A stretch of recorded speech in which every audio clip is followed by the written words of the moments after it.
Apa sih yang dimaksud kanker pada anak? Kanker pada anak merupakan salah satu penyakit yang menjadikan mimpi buruk setiap orang tua. Meskipun kanker pada anak relatif jarang terjadi, tetapi hal tersebut tidak menutup kemungkinan dan dampaknya sangat besar bagi keluarga.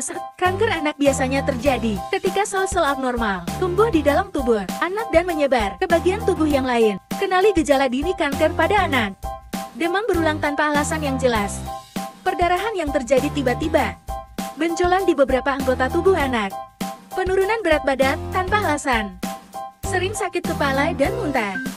Buang air kecil disertai darah. Sakit perut atau bengkak yang tidak hilang. Sakit pada bagian punggung atau tulang. Kejang tanpa sebab. Perubahan perilaku dan suasana hati. Memar, ruang bintik-bintik merah atau ungu kecil di tubuhnya. Imunitas menurun. Sering sesak nafas. Jenis kanker yang sering menyerang anak. Yang pertama, leukemia. Kanker darah tipe leukemia limfositik akut dan leukemia mieloid akut. Gejala leukemia pada anak adalah demam berulang dan berkepanjangan, mudah mimisan, gusi berdarah, serta juga memar. Anak akan merasa mudah lelah dan rewel, kehilangan nafsu makan, sehingga membuat berat badannya berkurang drastis. Yang kedua, osteosarkoma atau kanker tulang. Rentan dialami anak dan remaja, terutama laki-laki yang berusia 15 tahun. Umumnya, osteosarkoma terjadi di area lutut.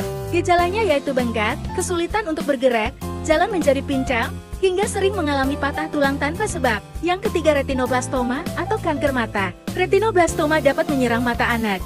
Penyakit ini biasa terjadi di bawah usia 5 tahun. Gejala paling awal yaitu mata kucing adalah kondisi saat pupil mata anak terlihat putih mengkilap ketika terkena cahaya. Anak akan mengalami masalah penglihatan, seperti sakit mata dan mata bengkak. Kondisi ini bisa disertai pendarahan di bagian depan mata.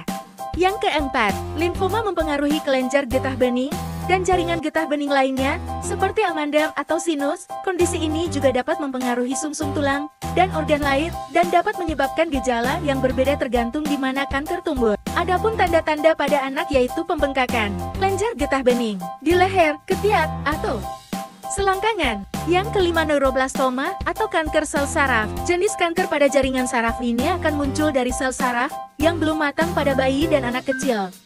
Gejala diantaranya terjadi perdarahan di sekitar mata dan disertai dengan mata menonjol. Jika menyerang dada, maka gejala akan disertai nyeri dada dan sesak napas yang disertai bunyi monyet. Namun, jika menyerang otak maka bisa menyebabkan perubahan pada mata, gangguan penglihatan, hingga sakit kepala. Yang keenam, karsinoma nasofaring. Karsinoma nasofaring adalah jenis kanker pada anak cukup sulit dideteksi, menyerang bagian tenggorokan yang terletak di atas langit-langit mulut maupun hulu kerongkongan yang berhubungan dengan hidung. Gejalanya hidung tersumbat, sering mimisan, muncul ingus yang bercampur darah, dan gangguan telinga. Pada stadium lanjut, menyebabkan pembesaran kelenjar getah bening, gangguan penglihatan, hingga gangguan menelan. Bagaimana kanker bisa menyerang anak? Kanker pada anak umumnya terjadi karena mutasi gen atau perubahan DNA dari sel tubuh. Perubahan ini terjadi sejak seorang anak dilahirkan atau bahkan ketika masih berada di dalam kandungan. Faktor genetik dan faktor lingkungan pun bisa meningkatkan resiko kanker pada anak. Mengingat kondisi kanker anak yang belum diketahui secara pasti, maka deteksi dini adalah cara terbaik untuk mengendalikan kanker pada anak. Cara mencegah kanker anak. 1. Cek kesehatan secara berkala. 2. Enyahkan asap rokok dengan menghindari paparan asap rokok. 3. Rajin aktivitas fisik. 4. Diet sehat dan seimbang. 5. Istirahat cukup. Dan keenam, kelola stres.